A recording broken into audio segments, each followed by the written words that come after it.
प्रमुख विरोधी पक्षांनी आधी मतदार यादी दुरुस्ती करा आणि नंतर राज्यातील स्थानिक स्वराज्य संस्थांच्या निवडणुका घेण्याची मागणी केली असली तरी नोव्हेंबरच्या पहिल्या आठवड्यात या निवडणुकांचा बिगुल फुंकला जाणार असल्याचं समजतं। आधी जिल्हा परिषद, पंचायत समिती आणि नगरपरिषदा व नगरपंचायती यांच्या निवडणुका घेण्याची तयारी राज्य निवडणूक आयोगाने केली असून यापैकी सर्वप्रथम कोणत्या निवडणुकांचा बार उडतो याकडे सर्वच राजकीय पक्षांचं लक्ष लागलंय। सर्वोच्च न्यायालयाने निवडणूक प्रक्रिया जानेवारी महिन्याच्या अखेरीपर्यंत पूर्ण करण्याचे आदेश दिलेत। त्यामुळे राज्य निवडणूक आयोगाने या निवडणुकांसाठी तयारी सुरू केली आहे।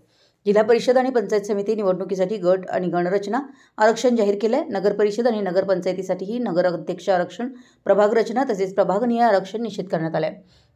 महापालिकांसाठी प्रभाग रचना तयार केली असली तरी अजूनही आरक्षण जाहीर करणं बाकी आहे। उपलब्ध माहितीनुसार प्रथम जिल्हा परिषद, पंचायत समिती तसेच नगर परिषदा आणि नगरपंचायतीच्या निवडणुका घेतल्या जाणार आहेत। त्यातही नगर परिषद व पंचायत समित्यांच्या निवडणुका आधी होण्याची शक्यता आहे। त्यानंतर जिल्हा परिषद व पंचायत समिती निवडणूक घेतली जाईल अशी चर्चा आहे। हा क्रम बदलूही शकतो। सर्वात शेवटी महापालिका निवडणुकांचा रणसंग्राम होईल अशी शक्यता आहे।